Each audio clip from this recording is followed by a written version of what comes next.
Hello and welcome to all the listeners and viewers out there. And we're going to do something a little bit different today. I'd like to start to talk a little bit about mythology, specifically Chinese mythology. But mythology in general is something that I've been fascinated with for quite some time because I feel it's a way of encoding a huge amount of information about how a culture would see the world and packaging it in a deceptively simple narrative structure. And I'd especially like to explore various facets of Chinese mythology and how they relate to the practice of Chinese medicine. Now, I thought the best place to start would be the creation myths of China. And almost definitely the best known creation myth of China is that of Pangu, Kaitian Pi. This roughly translates as Pangu splits apart the heaven and the earth. And it's a well-known Chinese phrase alluding to the creation of heaven and earth. But if we look back to explore where it came from, it's actually quite hazy. Its origins, well, there are a few different theories floating about out there. One of them dates it back to the Western Zhou dynasty, which is around 1000 BC. But there is some debate about this and people dispute it. Some trace it back to Tibet. Others say it comes from the Miao minority people in southern China. And others highlight some similarities with various Indo-European myths and trace it back to Central Asia. Now, this is all pretty much speculation. What we do know for sure is it was first recorded in China in two separate works attributed to Shuzheng around the period of 156 AD. The first work it was recorded in was called The Historical Records of the Three Sovereigns and Five Emperors, and it tells us the origin stories of Pangu. And I'll be using the original text it originated in to start to relate the story. It tells us that heaven and earth were in chaos, like a chicken's egg, and Pangu was born into the middle of it. And after 18,000 years, the heavens and the earth split away from each other. The clear yang became the heavens, and the turbid yin became the earth. And Pangu existed in the middle of them and underwent 9 transformations, becoming more divine than the heaven and more saintly than the earth. Each day, heaven grew taller by 10 feet, and the earth grew thicker by 10 feet, and Pangu himself grew each day by 10 feet. And in this way, after 18,000 years, the heaven reached its utmost height, and the earth reached its utmost thickness, and Pangu himself completed his growth. The second half of the Pangu mythology is related in a text also attributed to Shuzheng, the Chronicles of the Five Cycles of Time. And this relates to the death of Pangu and the dissipation of his body, which in turn created the natural world. We are told, as he lay on his deathbed, his body underwent a great transformation. His breath became the wind and the clouds. The sound of his voice became the clap of thunder. His left eye became the sun, and his right eye became the moon. His 4 limbs and the 5 constituents that comprised his body became the 4 directions of the compass and the 5 sacred mountains. His blood and his body fluids became the rivers and the lakes. His tendons and blood vessels became the insides of the earth. His muscles became the fields and the soil. The hair on his head became the stars and constellations. His skin became the grasses and the trees. His teeth and bones became the metal and the stones. The marrow inside his bones became pearls and jade. And his streaming sweat became the rain and the marshes. All of the bugs and insects crawling on his body, because they were touched by the wind, in turn transformed into mankind.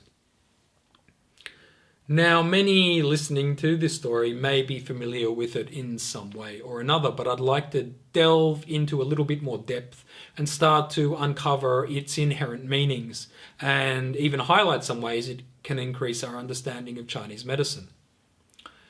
First of all, I think it's worth recognizing that at the time of the emergence of this myth, there was no real singular view of Chinese cosmology, but there were in fact several different views floating about out there. The one this myth most likely alludes to is known as Huntian, or the Geocentric model of Chinese cosmology. I believe this to be the case because there's the idea of Pangu emerging from a chicken's egg. And if we look around the same time, a little bit before this myth was recorded, into the writings of Zhang Hong, he was a strong proponent of this Huntian cosmology and also alludes to heavens being like a chicken's egg and the earth being like its yolk. And if we look even further back to the Huainanzi, there are similar cosmologies found in the second book of this several volume series that really explain not only the cosmology but the worldview floating around in the Han Dynasty and before. This use of an egg as a metaphor for the universe when it was in something of a primordial chaos or primordial soup acts as a symbol of inherent potential and dormant growth, of something waiting to hatch and begin its development in an ordered manner. And I believe in this way it's not completely dissimilar to scientific origin narratives such as the Big Bang Theory. I believe the influence of this myth can also be seen much later in Chinese culture, such as in the Xiaoji, or the Journey to the West, which is visually depicted or came into my awareness as a child in Australia, and many my age who grew up in Australia at this time will be familiar with the Monkey series. But the Monkey King himself is born from a stone egg in another sort of continuation of this mythological representation of the origins of mankind. And this splitting apart of heaven and earth is by no means unique to Chinese mythology. The separation of earth and sky can be found in mythologies all around the world, including in Greece, India, Africa, North and South America, and many other Asian countries. It's also not the only story documenting the separation of earth and sky in Chinese mythology. If we look into the Shanhai Jing, or the Classic of Mountain and Seas, there's another story of this monstrous figure called Chuan Shu, who orders his grandchildren to push apart the earth and sky. This part of the Pangu myth outlines the transition from a unified chaos into the separation of earth into multiple elements. That is to say, heaven, earth, and Pangu, the force of interaction between heaven and earth. So that's where Pangu actually acts. He's neither part of heaven or part of earth. He's sitting somewhere in the middle and acting in a way between them. And this kind of also alludes to the theories of Tian Di Ren, heaven, man, earth, the tripartite division of the universe found throughout Chinese culture. And in this way, mankind is sort of seen as interacting with and absorbing the influences of both heaven and earth simultaneously.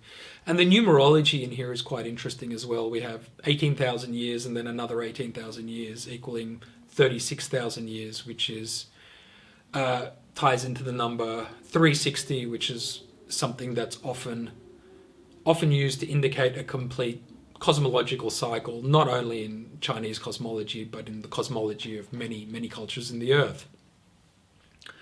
And Pangu is depicted as a giant, which I find very interesting. He's not a god, but not fully human. And perhaps there are some loose parallels going on in there with the stories of the Titans in Western mythology. He's seen as having access to and perhaps even exceeding the powers of heaven and earth. And this perhaps can be a reference to the inherent potentiality found inside mankind. Potentiality perhaps accessed by the Genren, or perfected people, Xian, immortals, or Fo, or Buddhas, tales of who are weaved all throughout Chinese history. We're also told of the separation of yang and yin in the universe, the yang being qing, or clear, rising upwards, and the yin being hun, or turbid, and sinking and having this kind of thickness to it. Similar concepts are also found in Book 3 of the Huainanzi.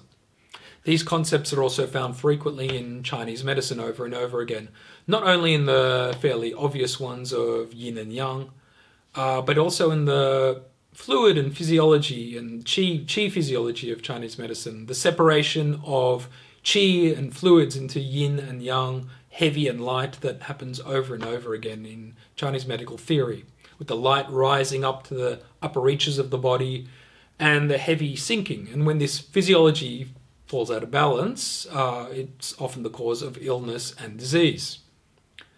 Furthermore, in the prescription of herbs, with lighter herbs such as flowers and leaves rising up and affecting the upper and more exterior parts of the body, with heavier herbs such as shells and minerals being used to draw down the qi and ground it.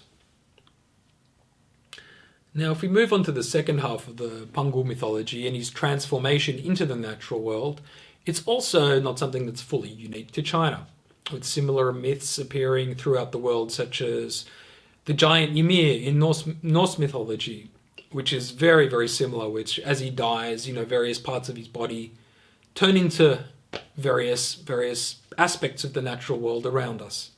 And I believe this highlights the often found ties in Chinese thought between cosmology and the human body, with the human body often being seen as a microcosm of the natural world, and indeed a microcosm of the entire universe. Examples of this are often found in Taoist practices, where elements of the natural world on Earth and in the constellations are brought into our body in various physiological and meditative practices. And this stretches throughout Chinese history and can be found in the much later Neijing tool, which I have here behind me, which conceptualizes various alchemical transformations that occur through such practices in terms of visual metaphors of the natural world. Like here we have a bunch of mountains and forests happening here. Sorry, further down here, a bit out of view. But very similar sort of idea and conception and relation of the natural world and the human body. And we can see how many theories of Chinese medicine were developed through careful observation of the natural world. The rivers and streams, the wind and clouds, and how they move and interact together. And if we accept that the movements found outside in nature can be found inside the microcosm within us, we can learn about the functioning of the human body through observation of nature itself. How, when it's fully functioning harmoniously, it is healthy in the variety of ways it can fall out of this balance, and in turn disease can arise. If we look at the character Mai, meaning meridian or blood vessel later on, it is a pictographic description of a river system with the addition of the flesh radical. So within the meaning of this character itself, we are literally being told the human body also has its own river system. Implicit in this is that through the observation of natural waterways, we can start to understand the functioning of the human body, with the same laws of nature applying to both, much like is alluded to in the story of Pangu. In Chinese medicine, we also have the Liu Yin, or the 6 pathogenic factors, which pretty much come directly from the natural world. They are wind, cold, summer heat, dampness, dryness, and fire. And these are atmospheric factors which not only affect our bodies and health from the outside, but can often be perceived of as taking residence in our bodies, and in some ways mimic the outside world and these natural atmospheric forces. Another interesting detail of the story is the left eye becoming the sun and the right eye becoming the moon. And the image that this is actually repeated in the Neijing tool up here. The eyes up here with the left eye being the sun and the right eye being the moon. And this is an allusion to yang being of the left side of the body and yin being of the right side of the body, and the cosmological forces found in nature external to the body being found inside the body. Now in the Huangdi Neijing, I think the best way of understanding this is looking in the Huangdi Neijing or the Yellow Emperor's Internal Classic, when we're told the sage faces south. And when he does so, the movements of the sun are similar, with the sun rising on the left and setting on the right side of the body. And this corresponding to the idea of this yang energy rising up on the left-hand side of the body, and this yin energy, represented by the moon, descending on the right-hand side of the body. And finally, we have this description of human beings coming into existence from insects and being brought to life by wind. And this comparison between humans and insects reminds me a little of later artistic styles that developed in the Song dynasty, these Shanshui paintings, the mountain and water paintings, these big scrolls depicting nature in all its glory, and humans often not being found, or if they are found at all, they're depicted in these tiny sort of little corners of these paintings. They're really not much emphasis at all placed on the human being, and much more on the natural world itself.